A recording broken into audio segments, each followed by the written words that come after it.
Bienvenue pour une nouvelle vidéo.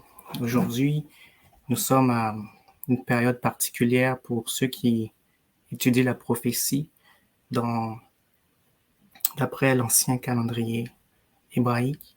Nous sommes dans une période particulière, la période des trompettes.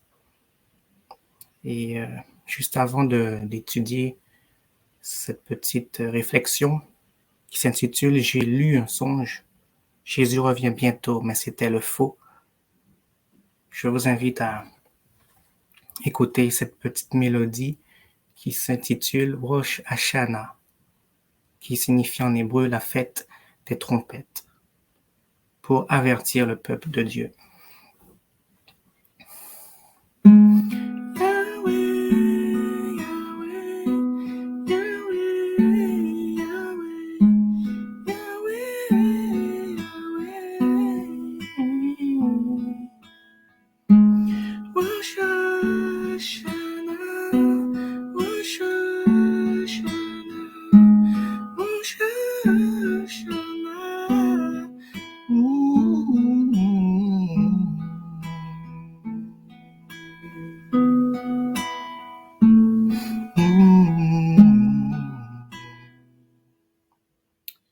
Amen, Dieu soit loué. J'ai lu un songe, Jésus revient bientôt, mais c'était le faux. Alors, ce message a fait été tiré d'un livre d'une femme qui a eu un songe il y a déjà de cela plus d'une centaine d'années. Et cette femme a écrit plusieurs livres. Certains la connaissent. Et aujourd'hui, il est impressionnant de découvrir que beaucoup des choses qu'elle a annoncées se sont réalisées et sont conformes à la parole de Dieu, la Bible. Donc aujourd'hui, j'aimerais qu'on lise ensemble son songe. Vous pouvez retrouver ceci sur Internet, donc dans le livre Vers un meilleur avenir ou encore dans le livre La tragédie des siècles. Donc je vais le lire pour vous simplement. Pour couronner le grand drame de la séduction, Satan lui-même simulera l'avènement du Seigneur, que l'Église attend depuis si longtemps comme la consommation de ses espérances. En diverses parties du monde, on verra paraître un personnage majestueux, auréolé d'une gloire éclatante qui rappellera la description du Fils de Dieu donnée dans l'Apocalypse. Voir Apocalypse 1, versets 13 à 15. Son éclat dépassera tout ce que les yeux des mortels auront jamais contemplé. Ce cri de triomphe déchirera les airs. Le Christ est venu, le Christ est venu. Les foules se prosterneront devant lui pour l'adorer, tandis qu'il lèvera les mains pour les bénir, exactement comme Jésus lorsqu'il bénissait ses disciples au jour de sa chair. Sa voix sera douce, contenue et fort mélodieuse. Affable et compatissant, il répétera quelques-unes des vérités célestes et consolantes prononcées par le Seigneur.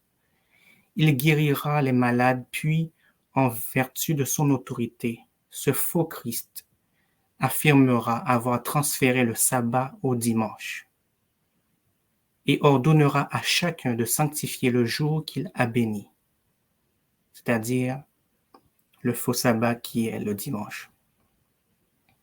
Il déclarera que ceux qui s'obstineront à observer le 7e jour renient le Christ, puisqu'ils refuseront de prendre garde aux anges qu'il a envoyés pour apporter la vérité au monde. Cette suprême séduction sera presque irrésistible. Comme les Samaritains éblouis par Simon le magicien, les foules du plus grand au plus petit s'écrieront « Celui-ci est la puissance de Dieu, celle qui s'appelle la grande ». Mais le peuple de Dieu ne se laissera pas mystifier. Les enseignements de ce faux Christ ne concorderont pas. Les enseignements de ce faux Christ ne concorderont pas avec ceux des Écritures. Il bénira les adorateurs de la bête et de son image, ceux-là même auxquels l'Éternel sera sur le point de faire boire le vin sans mélange de la coupe de sa colère. Du reste, Satan ne pourra pas imiter tout l'éclat du retour du Seigneur.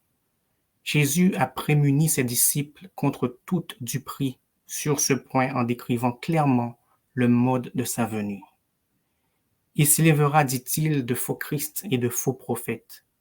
Ils feront de grands prodiges et des miracles, au point de séduire, s'il était possible, même les élus. Si donc on vous dit, voici il est dans le désert, n'y allez pas. Voici il est dans les chambres, ne le croyez pas. Car comme l'éclair part de l'Orient et se montre jusqu'en Occident, ainsi sera l'avènement du Fils de l'homme. Il n'est pas possible de simuler cette venue qui sera visible pour le monde entier. J'ai envie de rajouter par rapport à cette lecture, si on vous dit aussi qu'il est sur Internet, qu'il est